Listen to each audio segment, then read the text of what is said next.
Assalamualaikum warahmatullahi wabarakatuh. Alkisah Nasruddin Hoja, tokoh sufi yang sama terkenalnya dan konyolnya dengan Abu Nawas, kehilangan istrinya yang tercinta. Setelah istri pertamanya meninggal, Nasruddin menikah lagi. Perempuan yang dinikahinya itu juga pernah menikah sebelumnya, jadi dia seorang janda.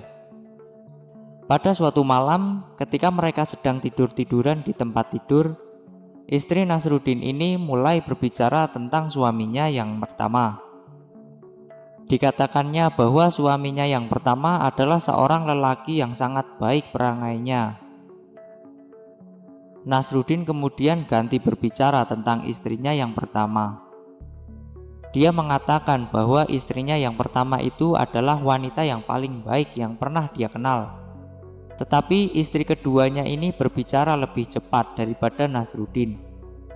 Dan dengan demikian, ia pun memenangkan pembicaraan yang mirip pertengkaran itu. Nasruddin akhirnya menjadi begitu marah kepada istrinya yang kedua ini, sehingga akhirnya dia menendang wanita itu hingga jatuh dari tempat tidur dan terjerembab ke lantai. Keesokan harinya, wanita itu pergi ke pengadilan dan mengajukan tuntutan terhadap suaminya. Ketika sidang pengadilan dimulai, wanita itu mengatakan bahwa Nasruddin telah menendangnya hingga terjatuh dari tempat tidur. Apakah kau melakukan itu, Nasruddin? Tanya hakim. Tidak, saya tak melakukan itu, Tuan, jawab Nasruddin. Masalahnya begini, pada waktu itu kami berdua sedang tidur-tiduran di tempat tidur. Dan kemudian datanglah seorang temannya ikut-ikutan tidur. Dan kemudian datang pula seorang teman saya ke tempat tidur itu ikut-ikutan tidur-tiduran pula. Dengan demikian ada 4 orang di tempat tidur. Tentu saja tempat tidur itu terlalu penuh sesak. Dan begitu penuh sehingga akhirnya istri saya ini terjatuh dari tempat tidur dan terjerembab ke lantai.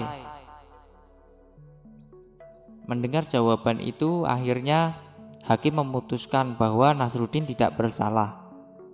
Dan keduanya kembali berdamai.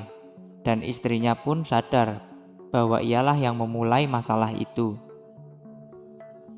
Akhirnya mereka berdua kembali ke rumah.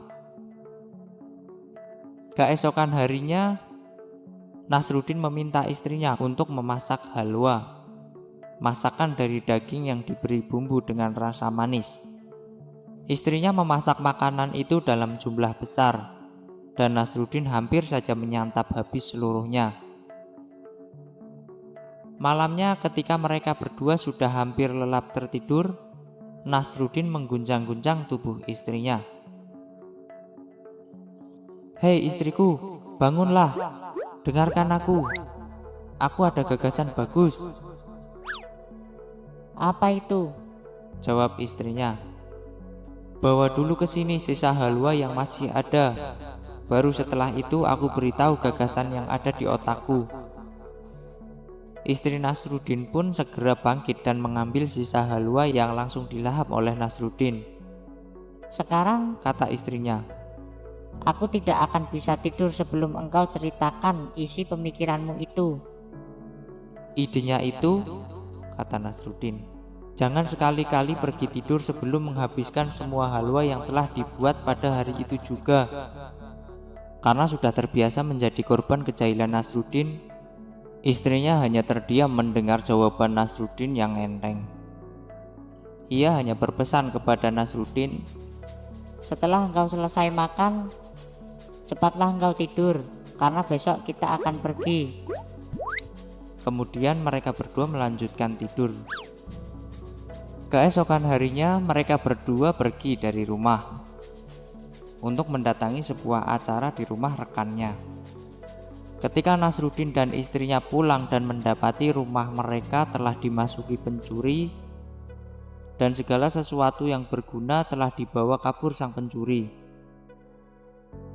Ini semua salahmu, Kata istrinya.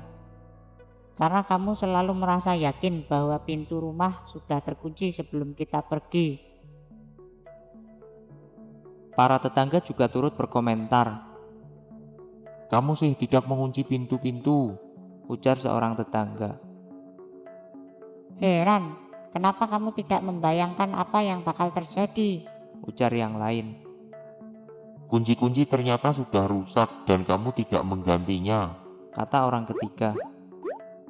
Sebentar, kata Nasrudin. Tentunya aku bukan satu-satunya orang yang bisa kalian salahkan. Lalu siapa yang harus kami salahkan kalau bukan engkau? Teriak orang-orang dengan gemas.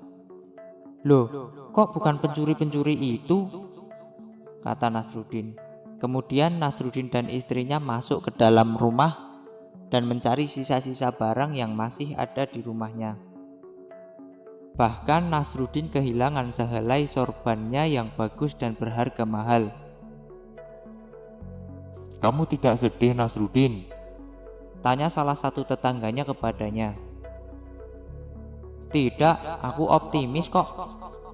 Kau sendiri lihat, aku telah menawarkan hadiah setengah keping uang perak bagi siapa saja yang menemukannya. Tapi penemuannya tentu tidak akan mengembalikan sorbanmu. Habis hadiahnya tidak sebanding dengan nilai sorban yang 100 kali lipat itu. Sudah kupikirkan itu. Aku juga sudah membuat pengumuman bahwa sorban yang hilang itu kondisinya kotor sekali dan tua, berbeda dengan yang sebenarnya. Itulah beberapa kisah kekonyolan Nasrudin yang sering membuat pusing istri dan tetangga-tetangganya. Wallahu a'lam bishawab.